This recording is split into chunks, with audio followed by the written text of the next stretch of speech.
इसलिए मैं बच्चों के लिए एक मंत्र देता हूँ, ब्रह्म पुराण का मंत्र देता हूँ। पुष्कर में ब्रह्मा जी के मंत्र के ऊपर लिखा है ओम ब्रह्मणे नमः। गर्भिणी नारी इस मंत्र का जप करती है तो बढ़िया ढंग से संतान जन्म लेती है, बच्चों को पावर बढ़ता है माथे का।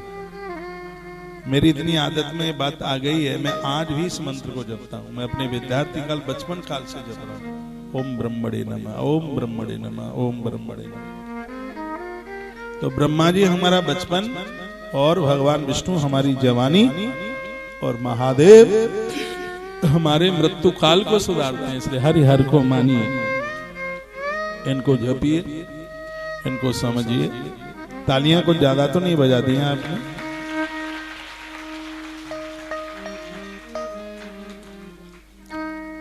पिशाचा राक्षसा यक्षा ये चान्ये दक्षु संस्थितः तस्य हो तब्य देहस्य नेवा योग्यत्मकार का। एक एक बात लिखने के लायक है। लिखा गया है कि रास्ते में जहां आपने एक जगह सबको रखा है तो वहां भी पिंड भरा जाता है, पिंड रखा जाता है। इस पिंडदान के प्रभाव से सभी दिशाओं में स्थित पिशाच राक्षस यक्ष आदि उस मृतक की हवनीय देह को अपवित्र नहीं कर पाते, उसे कष्ट नहीं दे पाते। ततो नीता शमशानेषु स्थापयेत् उत्तरामुखम्। फिर कहा जब शमशान घाट में उसे शमशान में ले जा करके, अब आपको पता है कि मुंह किधर होना चाहिए। जैसे समय शमशान घाट पर अंतिम संस्कार किया जा रहा है तो मृत जीव का मुख किधर होना चाहिए। तो इसमें लिखा है कि उसका जो मुख है उत्तर दिशा की तरफ हो, मस्तिष्क हो दक्षिण में, उसका मुख हो उत्तर में। ये वर्णन है। ततो नीत्वा शमशानेषु स्थापयेत् उत्तरामुखम। उत्तर की तरफ मुख हो। आप सुन नहीं रहे, इतने पंखे क्यों चलवा रहे हैं? आपको गर्मी लग रही है? बंद करवाए। अच्छा, ठंड लग रही है।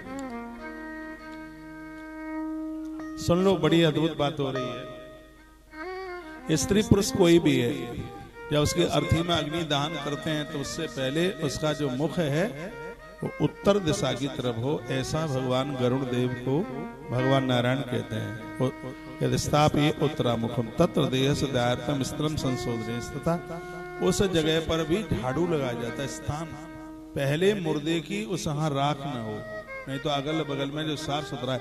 कहते हैं कि पितामह भीष्म जिस स्थान पर जलाए गए थे उस जगह को स्वयं मां भगवती गंगा जी ने झाड़ू लगा करके साफ सुथरा किया था। उस स्थान को बुहारू देने के लिए महाभारत में कथा दी है, स्वयं मां गंगा चल करके आई थी। तो वो स्थान साफ सुथरा, पहले की किसी की भस्म में कोई राख रही नहीं हो, तो इसलिए पहले एक बार उस स्थान को साफ सुथरा कीजिए।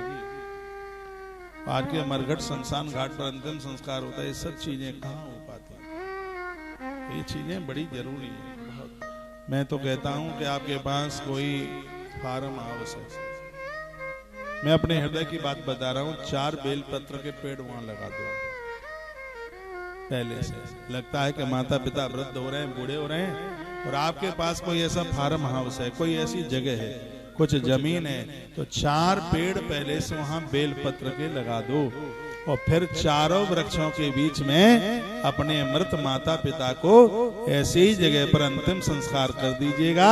फिर उसी जगह पर उनकी कोई समाधि बना दी जाए, चबूतरा बना दिया जाए, क्या दिक्कत है? उसी जगह पर, उसी स्थान पर। ये बहुत ज्यादा